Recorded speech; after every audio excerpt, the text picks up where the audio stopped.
as back and forth as it gets this time of year? What do you think got you guys across the finish line of that one, for either or?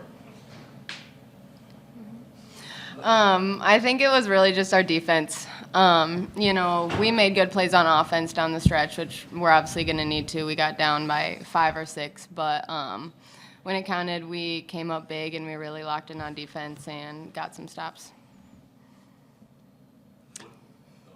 Yeah.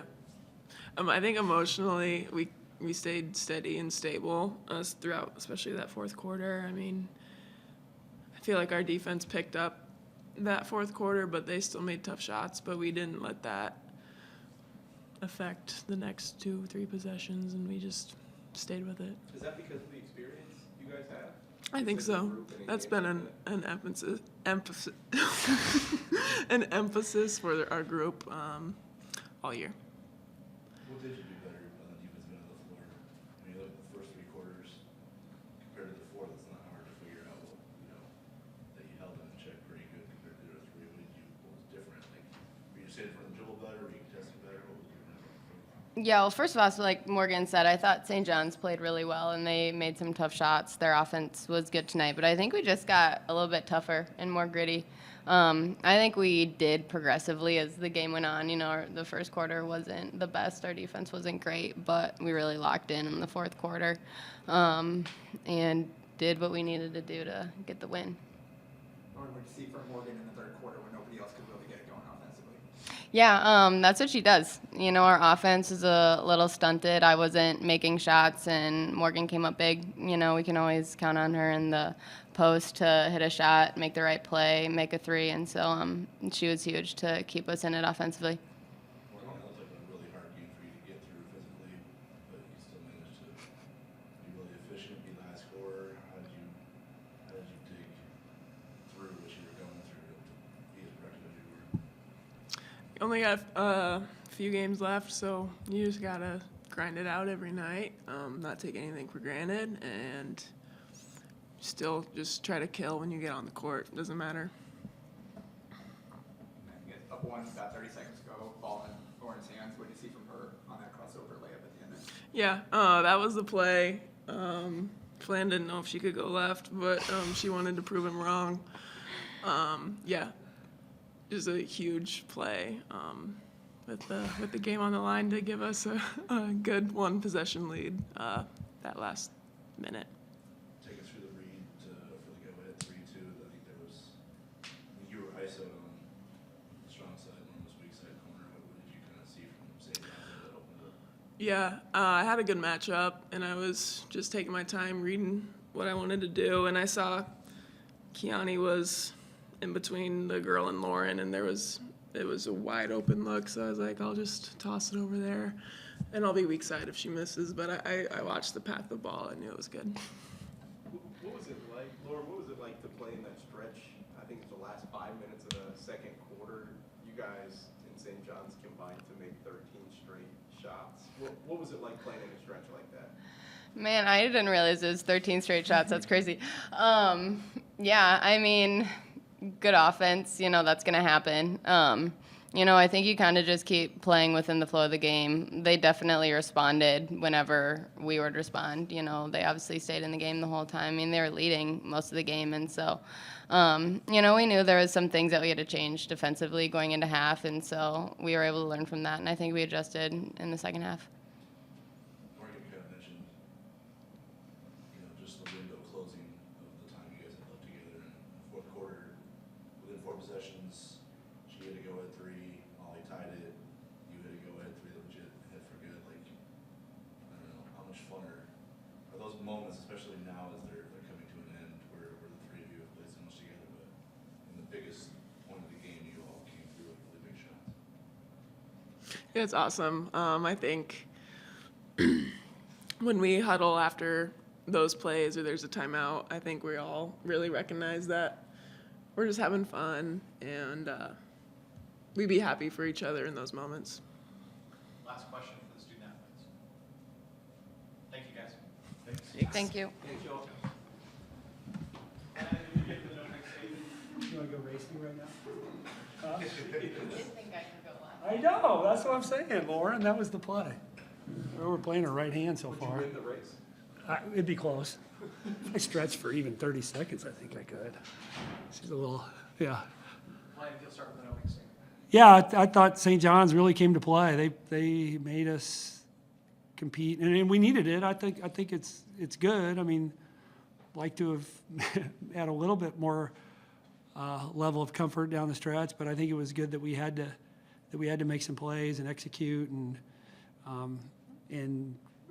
play a really tight last couple minutes, because you're going to have those situations, and we honestly we haven't had that many of them this year. We've won a lot of 10 to 12 point games, but we haven't won a lot of ones that really came down to the last 2 to 3 possessions. So yeah, I thought they made some shots in the first half, and even all the way through 3 quarters. So and I thought they defended us better than they did the first time. I felt like, I've said they're a tough team to play when you play from behind, because we can't pressure their guards. Their guards are quicker, and they're a slow.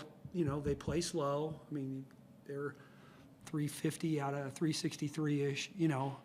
In pace of play. So when you're behind, it can be frustrating. So I think what the comment that Morgan made about just being level and steady was important, because I know I'm over there thinking, geez, 6 points against them is like 12 against a lot of teams, because it's a lower possession game. But we hung in there. Kennedy had that stretch in the second quarter where and Allison Heathcock, I mean, I know she didn't play in the second half, but she had 3 assists in a 4-minute stretch in the first half. So I was really tempted to play her. Our small, they play small, and honestly, our small lineup probably was maybe a little bit more tailored to trying to win that game. It's not always that way when you play them, but tonight it felt like that was the case, was to play a little smaller. Even in the fourth, you weren't getting many stops about midway through. They took the lead with about 4 minutes to go, and then missed the next 5 shots with 4 turnovers there. How were you guys able to lock in at that point? Yeah, some of it's probably fatigue and but seeing the same actions over and over, I think helps, especially with a veteran team. If they're running, you go through a lot of their stuff, and we had our practice guys one day, one of the 2 days that we prepped for them. But it's different live, and they're looking for maybe something a little different than, but yeah, I think it seemed like it was, even after Lauren made that shot to put us up 1, there were several possessions where neither team scored, and and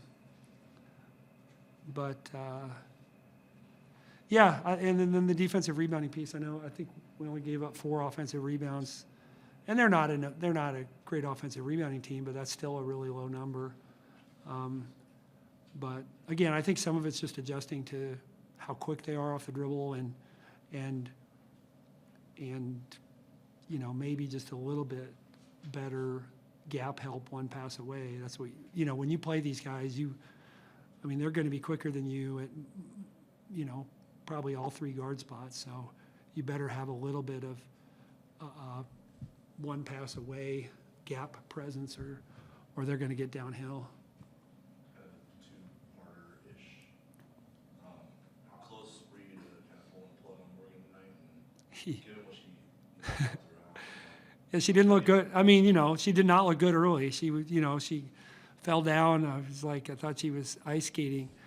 She was falling down. I think she fell down 3 times in the first few minutes, but she's gritty and she's tough, and she wanted to. But yeah, if you'd have told me 5 minutes into the game that we were going to get 20 points out of her tonight, and we needed all 20, I would not have believed it. But I had confidence. Jamie's obviously played and practiced well, and Mal's experience. But in retrospect, we would have really had a hard time winning the game without her.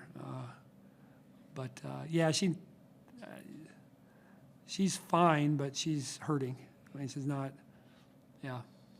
Given, she has a future in basketball. Yeah. What's it when you listen to her say, there's only so much time left in this stage of it, and that's why she Yeah. push through? What resonates with you when you hear her say that, given that she does have a future beyond Creighton? Yeah, just her commitment to her teammates, her commitment to the program, her love of her teammates, and how important they are to her. Because I think she knows that we count on her, and I think you're super proud that she's not. Oh, I'm gonna like you said, pull the plug and wait for the WNBA draft. I mean, that's not her mentality.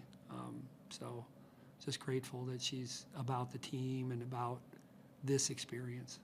You talked about it a little bit in your opening statement. What does it mean for this team to pull out a game like this when you guys have had some ones where Yeah. 10 to 12 point wins and kind of had to earn every bit of this one tonight?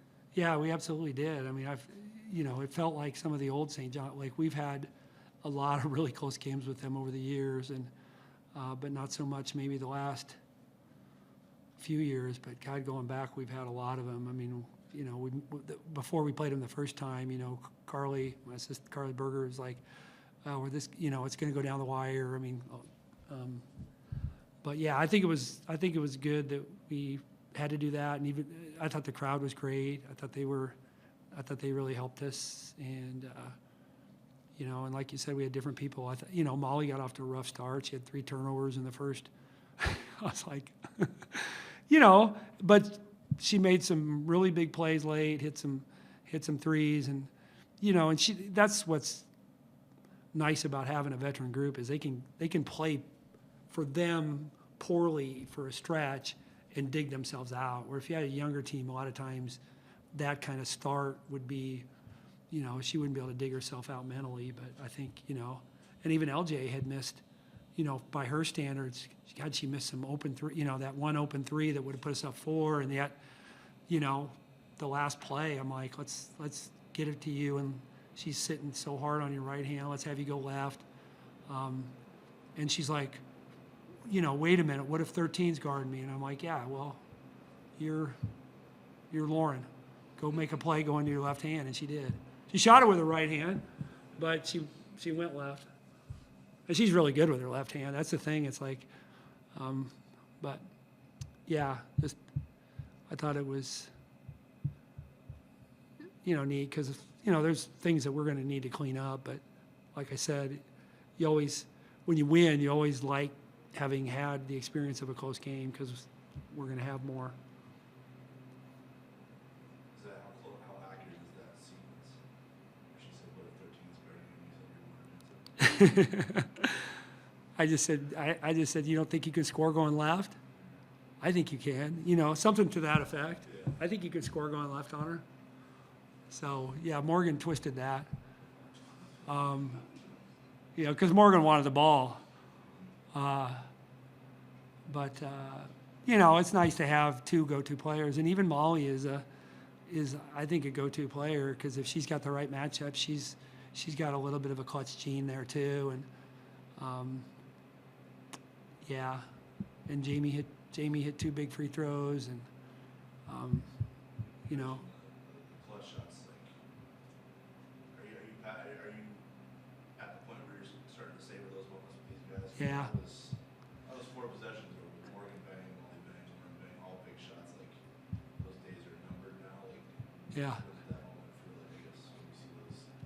Yeah. those guys step up like that? Yeah, like I'd like to play, Brooke more and Allison more, but like, God, it's just so hard not to, they just come through time and time again to the point where, even if I'm like, oh, this isn't her night, at some point they're going to make enough plays to help you win just because of their experience and their grit and their, and I think a big part of it is their teammates believe in them.